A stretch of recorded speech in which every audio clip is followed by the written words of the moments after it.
What a raita is to North India, a pachadi is to South India. So basically, a pachadi is a South Indian raita. The common ingredient here is yogurt. But what makes it South Indian is a coastal touch, and that comes with the use of mustard seeds, curry leaves, and coconuts. So to start off, the first thing I'm going to do is I'm going to actually blitz in coconut along with some beetroot. Now, I have used cooked beetroot, or rather boiled beetroot. So the beetroot goes in my blender jar. If you use raw beetroot, then you have to actually cook the beetroot into the pan with some water to make sure the beetroot cooks through. So I find it a lot easier if I used a boiled beetroot. You can buy boiled beetroot in the market, it's perfectly okay, and that works equally well. Or you boil it yourself home. So I've got beetroot, and I'm going to use fresh grated coconut. Now, if you can't get coconut, you can use desiccated coconut. All you have to do is soak the desiccated coconut in some warm water and leave it for 20 minutes for it to absorb the water, and it swells up. So it gives a very nice kind of a smooth or a rich coconut feel to it. So once that is done, I'm going to now blitz this. I'm not going to put any water in it now because the beetroot has a lot of water content in it. Yep. Lock my jar in. Okay, there's not enough liquid in this, so I'm going to cheat. You have to adapt. So instead of putting any liquid, I'm actually going to add some yogurt. So yogurt will give it moisture. I anyway have to mix it with yogurt afterwards, but I'm going to add yogurt and then blitz the mixture together. See, again, when you're cooking, things do go wrong sometimes. You have to adapt. What you should never do is panic. Try and adapt whatever you can, but never ever panic. You see that?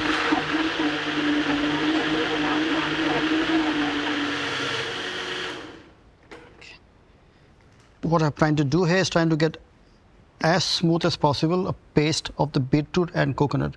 Now, coconut is quite firm, so it'll never become into a very fine paste. It'll have some kind of a texture for sure, which is perfectly okay. Look at the color. Already looks so nice.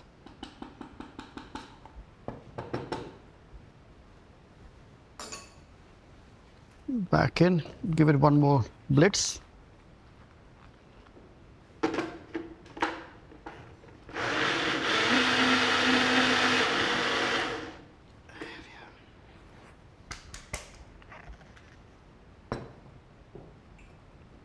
Let's have a look.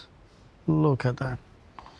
Oh, I am a big fan of beetroot. I love it for its color, for its minerality, for its earthy flavors, and most importantly, is such a nice, vibrant color. Look at that.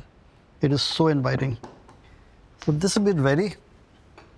It's time to now mix the yogurt with the beetroot. I'm going to transfer the beetroot paste into a bowl. Not all of it, I might just keep. I don't want to become very intensely beetroot also. In that goes in yogurt. Now generally the ratio is 2 parts of yogurt to 1 part of beetroot or any fruit which you use. So always the yogurt has to be more. It is basically a yogurt based side dish, so you have to have more yogurt into it. Now watch the colors, how they mix so well. It's just magical. It becomes into a wonderful light baby pink in color. Okay. Then goes in our salt.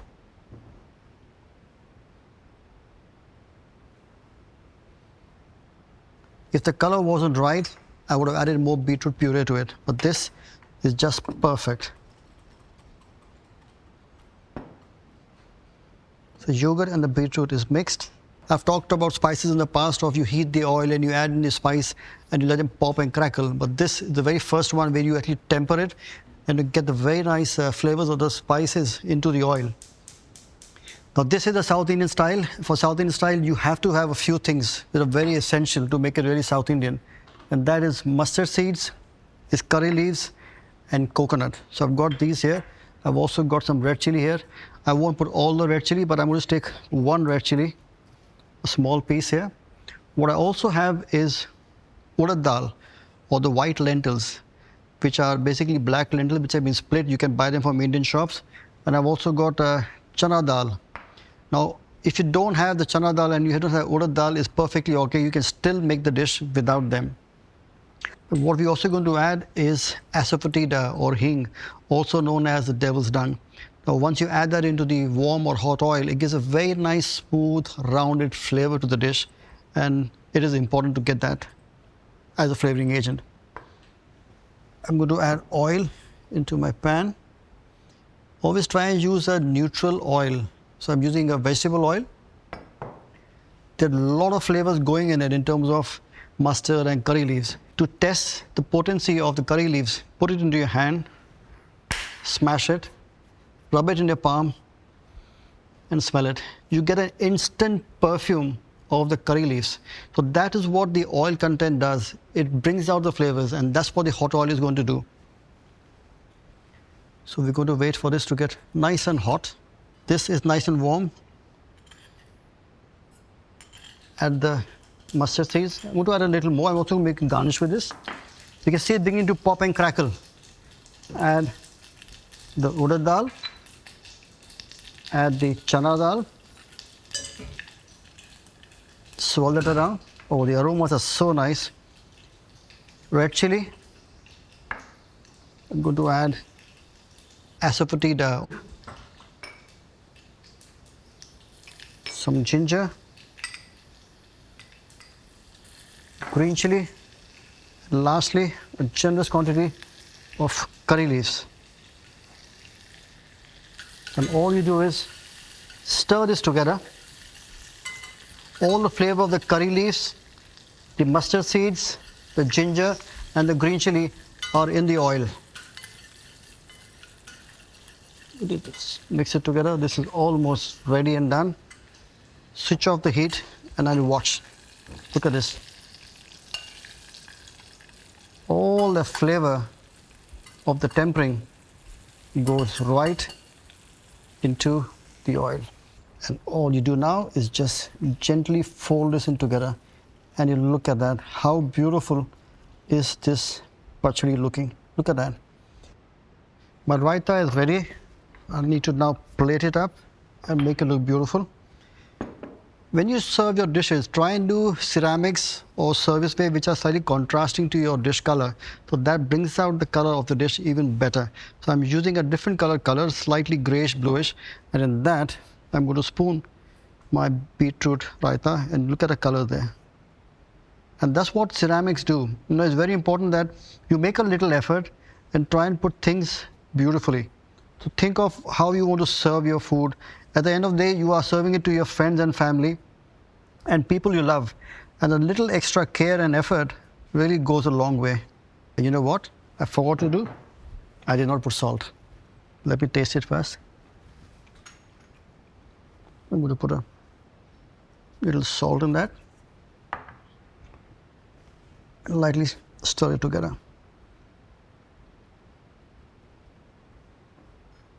That is mixed through. A little taste. Wow. Oh, wow. That is really nice. I'm going to do a garnish of caviar. And you're probably wondering, what is he doing with the caviar? This is actually mustard seed caviar.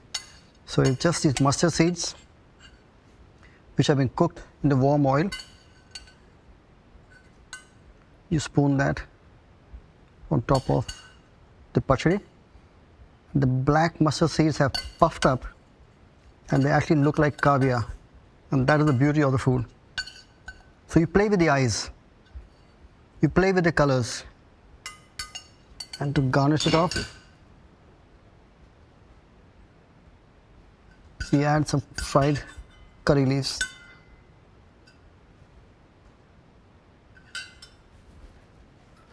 So we got that done. A little bit of clean the side. And you have it.